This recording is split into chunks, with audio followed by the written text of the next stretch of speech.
कार्यक्रम के शुरुआत में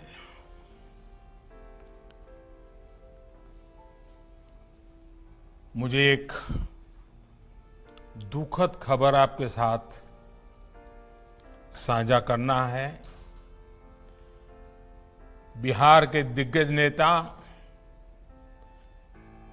श्रीमान रघुवर प्रसाद सिंह वे अब हमारे बीच नहीं रहे हैं। मैं उनको नमन करता हूं। रघुवंश बाबू के जाने से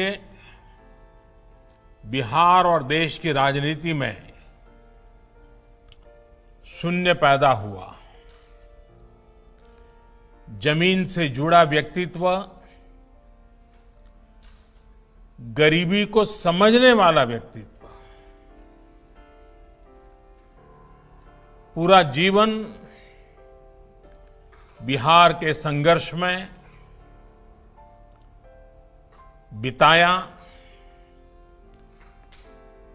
जिस विचारधारा में वो पले बढ़े, जीवन भर उसको जीने का उन्होंने प्रयास किया। मैं जब भारतीय जनता पार्टी के संगठन के कार्यकर्ता के रूप में काम करता था, उस काल से मेरा उनका निकट परिचय रहा।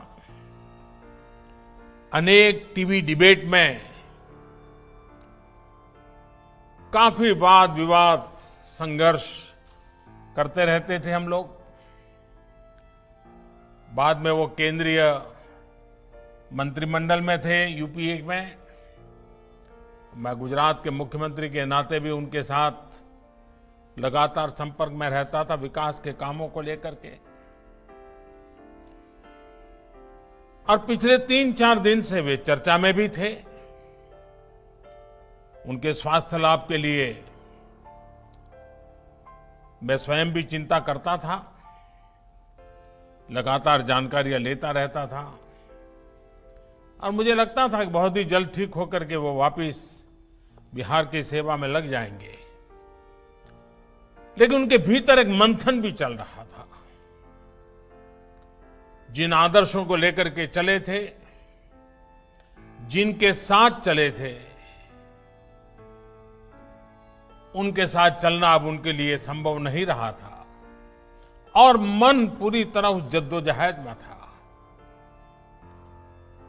और 3-4 दिन पहले उन्होंने अपनी भावना को चिट्ठी लिख करके प्रकट भी कर दिया। लेकिन साथ साथ भीतर अपने क्षेत्र के विकास की भी उतनी ही चिंता थी।